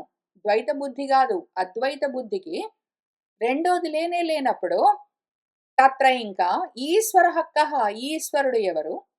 కిం ఈసితవ్యం వాడు శాసించేది దేన్ని? 2 ఉంటేనే గదా ఒకటి ఇంకొక దాన్ని శాసించేది. ఒకటి ఉంటే గదా ఒకటి ఇంకో దాన్ని దండించేది. రెండోది లేనే లేనప్పుడు దేన్ని ఏది శాసిస్తుంది? దేనికి ఎవరు ఈశ్వరుడు? స్వమ్మేది? స్వామి ఏది? అసలు మాకు ఆ భేదమే లేదు. అటువంటప్పుడు రాజెవరు? మృత్యుడెవరు? ఈశ్వరుడెవరు? ఈసితవ్యమెవడు? తథాపి అయినా గూడా ఓ రాజా, కరవామ చేస్తాను పట్టు, ఈ దేహాన్ని చూసి ఏదో చెయ్యాలి అంటున్నావు గదా! కింతే నీకేం చెయ్యాలి చెప్పు అని ఆ దేహంలో నుంచి మాట్లాడుతూ ఉన్నాడు. ఆయన అంతటా ఉన్నాడు. ఆయన అంతా అయి ఉన్నాడు. ఇప్పుడు వీడికి అనుకూలంగా వాడికి అర్థం కావడం కోసం, వాడికి చెప్పడం కోసం ఆ రూపంలో నుంచి పలుకుతూ, ఏదో ఈ రూపానికి ఏదో పని చెప్తున్నావు గదా! ఏం చెయ్యాలో చెప్పు అని ఆ రూపాన్ని చూపించి అడుగుతూ ఉన్నాడాయన. స్మయమానః ఇవ. పైగా ఏదో దండిస్తాను ఈ రూపానన్నావు గదా! సరే చూద్దాం పట్టు దాని గురించి గూడా. ఉన్మత్త మత్త జడవత్ స్వసంస్థాం గతస్య మే వీరా చికిత్సితేన అర్ధహక్కియాన్ భవతా శిక్షితేన స్తబ్ద ప్రమత్తస్య చ పిష్టపేశః అన్నాడు. ఓ వీరుడా, ఉన్మత్త మత్త జడవత్ ఉన్మత్తుడిలాగా ఉత్మత్త పైకొచ్చిన మత్తు ప్రమత్తతలో ఉన్నట్టుగా కనిపిస్తున్నదేది ఈ దేహము. మత్తులో ఉన్నట్టు మత్తః ప్రమత్తంగా ఉన్నట్టుగా ఉన్నది. జడంలాగా ఉన్నది ఈ దేహము. అది ఆ దేహము జడంగా ఉన్నది, ఉన్మత్తుతో ఉన్నది అని దేహాన్ని చూస్తూ, నేను స్వసంస్థ, నా స్వస్థితిలో ఉన్నాను. ఆ రకంగా గతస్య ఉన్న మే నన్ను, ఈ దేహము మత్తంగా, జడవత్తుగా ఉంటే ఉన్నది, నేను నా స్వస్థితిలో ఉన్నాను. అటువంటప్పుడు ఓ వీరుడా! భవతా చికిత్సితేన, దీనికి ఈ దేహానికి జడంలాగా ఉన్న, మత్తులో ఉన్న, ఉన్మత్తతలో ఉన్న ఈ జడ పదార్థమైన దేహానికి నువ్వు చికిత్స చేస్తే గూడా, నీ చికిత్స వల్ల కియానర్థః, ఏమి ప్రయోజనం, ఎంత మాత్రం ప్రయోజనం ఉంటుంది? చెప్పు. నువ్వు ఎంత చికిత్స చేయించినా సరే, ఆ రోగాన్ని ఎంత కుదిరించాలని ట్రై చేసినా సరే, అది అసలు ఉన్నదే జడ పదార్థం, అసత్ పదార్థం. దాన్ని నువ్వు లేని దాన్ని ఎట్లా బాగు జేస్తావు చెప్పు? పోనీ దానికి శిక్షణ ఏమైనా ఇచ్చి, ఏదైనా శిక్షలేమైనా వేసి బాగు చేస్తానంటే, దానికి ఏమి చెయ్యగలవు? అది స్తబ్దంగా, ప్రమత్తంగా ఉంటుంది. ఆ దేహము ఏమి, ఆ ఇంద్రియాలేమి, అవన్నీ ఏమి నేనున్నాను గాబట్టి అవన్నీ కదిలి పనిచేస్తున్నాయి కదా! నన్ను నువ్వేమీ చేయలేవు. నేను నా స్థితిలో ఉన్నాను. ఈ దేహాన్ని నువ్వు ఏవి జేసినా ఒక్కటే. వ్యర్థమైన ప్రయత్నము నువ్వు జేసేది. పిష్టపేషము. కొట్టిన పిండినే కొట్టుకుంటూ కూర్చుంటే ఏమైనా లాభముంటుందా? పనికి మాలిన పని. వ్యర్థ ప్రయాస అని చెప్పాడు. ఈ పిష్టపేషం అన్నందుకు వస్తుందింక మన రహుగణుడికి దుఃఖము. ఇంక దాని గురించి చాలా ఆర్గ్యూ చేస్తాడు పాపమాయన. ఇంక శుకుల వారు చెప్తూ ఉన్నారు. ఏతావత్ అనువాద పరిభాషయా ప్రత్యుదీర్య మునివరః ఉపశమశీలः ఉపరత ఆనాత్మ్య నిమిత్తః ఉపభోగేన కర్మారబ్ధం వ్యపనయన్ రాజయానమపి తథా ఉవాహ. ఇంక మన మునివరుడు ఏతావత్, ఇంత మాత్రమే ప్రత్యుదీర్య బదులు చెప్పాడు. ఆ రూపంలో నుంచి నేను అని ఆత్మగా ఉన్న ఆ స్వరూపము ఆ దేహంలో నుంచి అంత మాత్రమే పలికి, అది గూడా ఎట్లా అనువాద పరిభాషయ, నిజంగా ఉన్నది అని గాదు. నిజంగా ఈ దేహం ఉన్నది. రహుగణుడన్న దేహంతో మాట్లాడుతున్నది. రహుగణుడన్న దేహం ఉన్నది. అదేదో వింటూ ఉన్నది. అట్లానే ఈ దేహం ఏదో మోస్తూ ఉండడము, ఆ దేహం ఏదో మోపించుకుంటూ ఉండడము, ఇవన్నీ ఉన్నాయని ఎవడికి అనిపిస్తూ ఉన్నది? రహుగణుడికి గాబట్టి, వాడిని అనుసరించి అనువాదమిది. మళ్ళీ తర్వాత మన రహుగణుడు అర్థం చేసుకొని క్వెషన్ చేస్తే, పరిప్రశ్న వేసి సేవిస్తూ ఉంటే, ఈ అనువాదం చేసిన దాన్ని ఆయన అపవాదం కూడా చేసి చూపిస్తారు. కేవలం అనువాద పరిభాషలోనే చెప్పారు. కేవలం అనువాదం చేయడం కోసం రహుగణుడు అనుకుంటున్నాడు గాబట్టి, "నువ్వు అనుకుంటున్నావు గాదా" అని అంతవరకే చెప్పారాయన. నిజంగా ఉన్నదని గాదు. ఆయన అంతా ఒక్కటిగానే తనుగానే చూస్తూ ఉన్నాడు. ఆయనకి ఈ దేహం, ఆ దేహం అని భేదాలు కనిపించట్లేదు. ఆయన అద్వైతంలో ఉన్నారు. కేవలం అనువాదం చేసి ఆ భాషలో, వాడికి అర్థమైన భాషలో వాడికి చెప్పారు. చెప్పి మన మునివరుడు మళ్ళీ మౌనం. ఆయన మునివరుడాయన. ముని అన్న పదానికి అర్థం మౌనంతో ఉన్నవాడు. మళ్ళీ మౌనం. క్వైట్. ఉపశమశీలుడాయన. దేహేంద్రియాలన్నీ ఉపశమించి ఉన్నాయి. కర్మలన్నీ ఉపశమించి ఉన్నాయి. ఆయన కేవల జ్ఞానంగా ఉన్నాడు. ఉపరత అనాత్మ్య నిమిత్తః, అనాత్మలు ఉండడానికి నిమిత్త కారణాలు మొత్తం అన్నీ ఉపరతం. అసలు అనాత్మ అంటే ఆత్మ కానిది. తను కానిది ఇంక రెండోది ఏదో ఉన్నది అన్నది ఎందుకు అనిపిస్తుంది అంటే అవిద్య, అజ్ఞానం వల్ల. అనాత్మలు ఉన్నాయనడానికి నిమిత్తము, కారణమేమి? అవిద్య. అటువంటి అవిద్య ఉపరతం ఆయనలో ఎప్పుడో నశించింది. అవిద్య లేదు ఆయనలో. అవిద్య తొలగిపోయి ఉన్నాడు. అటువంటి వాడు ఉపభోగేన కర్మారబ్ధం వ్యపనయన్, అనుభవించడం వల్ల ఈ కర్మారబ్ధము, ప్రారబ్ధము తొలగిపోతుందిలే, పోనీలే ఆ దేహం ఏదో చేసుకుంటుందనుకుంటూ, రాజయానాన్ని, ఆ రాజుగారి ప్రయాణ వాహనం పల్లకీని తదా మళ్ళీ అట్లానే ఉవాహా మోస్తూ వెళ్తూ ఉన్నాడు. సహచాపి పాండవేయ సింధు సవ్వీరపతిః సత్వజిజ్ఞాసాయాం సమ్యక్ శ్రద్ధయా అధికృత అధికారః తత్ హృదయగ్రంథి విమోచనం ద్విజవచః ఆశ్రుత్య బహుయోగ గ్రంథ సమ్మతం త్వరయా అవరుహ్య శిరసా పాదమూలం ఉపసృతః క్షమాపయన్ విగత నృపదేవస్మయః ఉవాచ.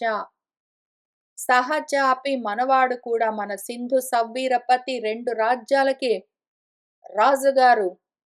ఆయన ఓ పాండవేయుడా వింటూ ఉన్నావా పరీక్షిత్? తత్వజిజ్ఞాస తత్వజ్ఞానం కావాలన్న ఇచ్ఛతో ఉన్నాడాయన. సమ్యక్ శ్రద్ధయా సమ్యక్ శ్రద్ధ నిజంగా శ్రద్ధ ఉన్నదాయనకి. ఆయనకి అధికృత అధికారః ఆయనకు అధికారం ఉన్నది. తత్వజ్ఞానం కావాలి అన్న జిజ్ఞాస ఉన్నది. దాంతో పాటు ఆ జ్ఞానాన్ని పొందేందుకు అధికారి కూడా పాపం మనవాడు. ఇంతవరకు సరి అయిన గురువు ఇప్పుడే ఆయన అధికారయ్యాడు కాబట్టి ఆయనకి గురువు ఇంతవరకు కనపడలేదు. ఇప్పుడు ఆయన అధికారయ్యాడు, ఆయనకి గురువొచ్చాడు. ఈయన గురువునిప్పుడు వరిస్తూ ఉన్నాడు. హృదయ గ్రంథి విమోచనము మన ద్విజ వచనములు, ద్విజుడి యొక్క వచనాలు, వాక్కులు ఎటువంటివి అంటే హృదయ గ్రంథిని తొలగింపచేసేవి. హృదయ గ్రంథుల్లో నుంచి మోచనము, మోక్షాన్ని కలిగింపచేసేవి. అటువంటి మాటలను ఆశ్రుత్య ఆశాంతము శ్రవణం చేశాడు. చాలా శ్రద్ధగా ఆలకించాడు మన రహుగణుడు చెప్తూ ఉన్న విషయాన్ని. బహుయోగ గ్రంథ సమ్మతం యోగ శాస్త్రాలను అనుసరించి చెప్పిన మాటలవన్నీ శాస్త్ర ప్రమాణంగా చెప్తూ ఉన్న విషయాలు, శాస్త్ర సమ్మతమైన వచనాలు మన బ్రాహ్మడు చెప్పిన మాటలు. ఇంకా మనవాడు రహుగణుడు త్వరయా అవరుహ్య గబగబా దిగాడు పల్లకిని. శిరసా పాదమూలముపసృతః తల వంచి ఆయన పాదాల దగ్గరికి చేరాడు. ఆయన్ని ఆశ్రయించాడు. క్షమాపయన్ నన్ను క్షమించండి, నన్ను మన్నించండి అని వేడుకుంటూ విగత నృపదేవ స్మయః ఇంతకు ముందు ఆయనకి నేను నృపదేవుణ్ణి అన్న స్మయము అస్మి ఇతి భావం ఉన్నది ఆయనకి. నేను రాజును అన్న రాజాభిమానం ఉన్నది కదా, ఇప్పుడు అది విగతము నశించిపోయింది. రాజ్యాభిమానం పాపము పదవి అహంకారం పోయాయి ఆయనకిప్పుడు. దేహాభిమానం ఇంకా ఉన్నది, అది కూడా పోవాలి. ఆయన ఉవాచ ఈ విధంగా అంటూ ఉన్నాడు. మనకు ఇంకా ఇద్దరున్నారు ఇటువంటి వాళ్ళు. మనవాణ్ణి దూషణాలతో భూషణాలతో కూడా ఏదో తూలనాడుతూ ఉన్నాము అనుకున్న వాళ్ళు ఇంతకు ముందు, లేదా వాడుకుంటున్నాము అనుకుంటున్న వాళ్ళు ఇంతకు ముందు ఉన్నారు. మన ఈ బ్రహ్మము యొక్క అన్నలము తమ్ముళ్ళము ఏంటో అని అనుకుంటూ ఉన్న బంధువులు ఎవరున్నారో, ఈయన మాటలు వింటూ ఉన్న వాళ్ళు, వాళ్ళెవరూ కూడా వాళ్ళు ఈయనతోటి పలకరిస్తే ఆయన ఇట్లానే మాట్లాడుతూ వచ్చిండొచ్చు. వాళ్ళు పట్టించుకోలేదు.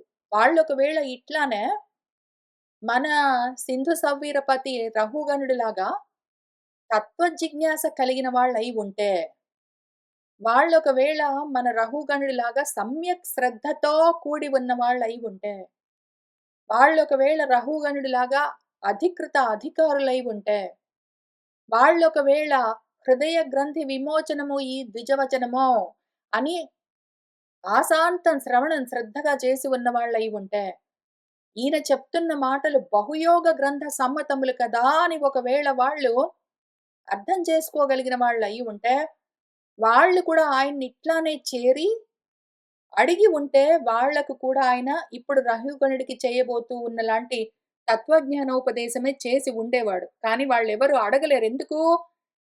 వాళ్ళకా జిజ్ఞాస లేదు, ఆ శ్రద్ధ లేదు, ఆ అధికారం లేదు. వాళ్ళకి జిజ్ఞాస లేదు, శ్రద్ధ లేదు గాబట్టి, వాళ్ళకా అధికారం లేదు. అందుకని ఆయన ఉండి కూడా, ఆయనని వాళ్ళు గురువుగా వరించలేదు గాబట్టి, ఈయన ఉపదేశం చేయలేకపోయాడు. వాళ్ళకి చేయలేదు. వాళ్ళు అడగలేదు, ఈయన చేయలేదు. వాళ్ళు అట్లనే ఉన్నారు, అయిపోయిందక్కడికి. అట్లానే మన ఎవరో ఒక ధర్మాత్ముడు, పుణ్యాత్ముడు పాపము బిడ్డలు లేరని ఈయనని బలిద్దాము కాళీకి అనుకోని ప్రయత్నాలన్నీ చేసుకున్నాడు. అప్పుడు గూడా వాళ్ళు తీసుకొనొస్తే వచ్చాడు, కూర్చోబెడితే కూర్చున్నాడు. ఆయన చంపబోతూ ఉంటే గూడా తమకకుండా, కదలకుండా నిశ్చలంగా ఉంటే అప్పటికైనా కళ్ళు తెరుచుకుని, "ఏమయ్యా! మనిషన్న వాడికి భయం వేస్తుందే, నువ్వు అట్లా కదలకుండా కూర్చున్నావు, నీకు భయం వేయట్లేదా?" అని అడిగుంటే, "లేదు నాకు భయం వేయట్లేదని" చెప్పేవాడు. ఎందుకు అని అడుగుంటే, ఆయనకు కూడా తత్వోపదేశం చేసేవాడు. ఆయనకు గూడా ఒకవేళ ఆ ధర్మాత్ముడికి ధర్మ జిజ్ఞాస ఉన్నది. బిడ్డల్ని కనాలి ఏంటో నేను ఇహాలు పరాలు సాధించాలని అంతవరకే ఉన్నది. కాబట్టి వాళ్ళకు కూడా ఆయన్ని తీసుకొని వెళ్ళి అలంకరించి ఏంటేంటో చేసి అన్నాలు పెట్టి వాళ్ళెవరికీ లేదు. అసలు ఆ ప్రయత్నం చేయమని పురమాయించిన ఆ ధర్మాత్ముడికి గూడా లేదు. అందుకని ఆయన ఆ జిజ్ఞాసతో తత్వ జిజ్ఞాసతో లేడు, సమ్యక్ శ్రద్ధతో లేడు, అధికృత అధికారంతో లేడు. ఈయనను అడిగితే చెప్పేవాడు, "ఏమిరా ఇట్లా కూర్చున్నాడు" అన్న అసలు ఆలోచనే కలగలేదు. ఆ రకంగా ఉన్నవాళ్ళు ఎవరు? మళ్ళీ నేనింతవరకు ఇక్కడైనా సరే, మూలంలోనైనా సరే అక్కడ చెప్తున్నప్పుడు మన వ్యాస భాగవతం చెప్తూ ఉన్న రోజుల్లో గూడా, ఇక్కడ మన పోతన భాగవతం చెప్తూ ఉన్న రోజుల్లో గూడా, ఈ 3 గూడా మన బ్రాహ్మడికి ఉన్న 3 టెస్ట్స్ లాగా చెప్తూ వచ్చాను. దూషణ, భూషణ, తిరస్కారాలు 3 ఆయన పట్టించుకోలేదు అని మనకు వ్యాసుల వారు చెప్తూ ఉన్నారు అని. కానీ దాన్ని మించి దాన్ని దాటి చూద్దాము. ఫస్ట్ మన దూషణంతోటి ఏం చూపించారు మన వ్యాసుల వారు? కర్మల్లో ఉన్నవాళ్ళు పట్టించుకోరు. వాళ్లకు తత్వ జిజ్ఞాస, ఆత్మ జిజ్ఞాస, బ్రహ్మ జిజ్ఞాస ఉండదు. వాళ్లకు శ్రద్ధ ఉండదు. వాళ్లకు భక్తి ఉండదు. వాళ్లకు అందుకని అధికారం ఉండదు. కర్మల్లో ఉన్న వాళ్లకు ఉపదేశాలు ఉండవు. చెప్పేందుకు గురువు అక్కడే ఉన్నా గూడా, కర్మల్లో ఉన్న వాళ్లకు జ్ఞానోపదేశం లేదు అని చూపించారు మనకే. తర్వాత ఈ ధర్మాత్ముడు ఏదో ఇన్ని తీసుకొని వెళ్లి కాళీకి బలులివ్వడం అవంతా ఉపాసన చూపించారు మన వ్యాసుల వారు. ఉపాసన కూడా అవిద్యనే. అది గూడా కర్మలో ఇంకొక రకం. అందులో ఉన్న వాళ్ళకి కూడా బ్రహ్మ జిజ్ఞాస ఉండదు. కేవలం కర్మ జిజ్ఞాస ఉంటుంది. ధర్మ జిజ్ఞాస ఉంటుంది కావాలంటే. వాళ్ళకు కూడా సమ్యక్ జ్ఞానం గురించి అంటే ఆత్మ గురించి శ్రద్ధ ఉండదు. భక్తి ఉండదు. అందుకని వాళ్ళకు కూడా జ్ఞానానికి అధికారం ఉండదు. ఉపాసనా పరులకు కూడా. అందుకని వాళ్ళు కూడా అడగలేదు. ఈయన కూడా చెప్పలేదు. అక్కడ కూడా ఉపదేశం లేదు, జ్ఞానోపదేశం. కానీ ఇక్కడ ఉన్నవాడెవరు? కర్మ జ్ఞానాలు గాదు పాపము. ధర్మ జిజ్ఞాస గాదు. ఈయనకు బ్రహ్మ జిజ్ఞాస ఉన్నది. తత్వ జిజ్ఞాస ఉన్నది. ఓన్లీ ఎవరికైతే తత్వ జిజ్ఞాస, ఆత్మ జిజ్ఞాస ఉంటుందో, ఆత్మజ్ఞానం కావాలన్న ఇచ్చ ఉంటుందో, కోరిక, ఎవరికైతే కావలసిన శ్రద్ధ ఉన్నదో, ఎవరికైతే అటువంటి ఆ అధికారము, యోగ్యత కలిగిందో, వాడికి చెప్తూ ఉన్న మాటలు శ్రద్ధగా ఆలకించే శక్తి ఉంటుంది. ఆ యోగం పడుతుంది. వాడు ఆశృత్య అంటే ఆశాంతం శ్రవణం చేస్తాడు. చేసి పరిప్రశ్నలు వేస్తాడు. వాడికి ఉపదేశం.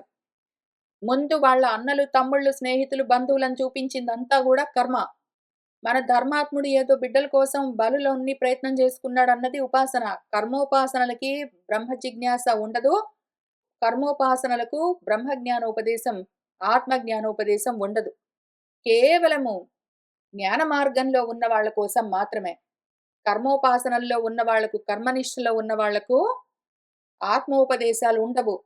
కేవలము జ్ఞాన మార్గంలో ఉన్న, జ్ఞాననిష్టలో ఉన్న వాళ్లకు మాత్రమే అని చూపిస్తూ ఉన్నారు.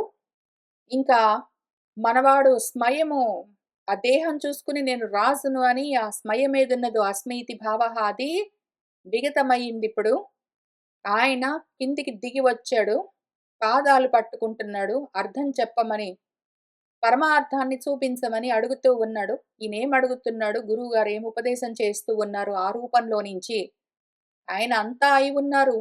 ఆయన ఎక్కడి నుంచైనా చెప్పగలరు. ఆయన ఈ రూపంలో నుంచి ఈ రూపానికి, ఆ రూపం నేను అని అనుకుంటున్నవాడు, ఈ రూపం నాతో మాట్లాడుతుంది అని అనుకుంటున్న వాడికి, వాడిని అనుసరించి, వాడికి అనువుగా, అనువాదంగా వాడికి ఏమి చెప్తూ, చివరికి దాన్ని అపవాదం చేసి, ఆత్మోపదేశం చేస్తారో తెలుసుకుంటూ వెళ్దాము. ఇవాల్టికి ఇక్కడికి ఆపుతున్నాను. శుభం భవతు.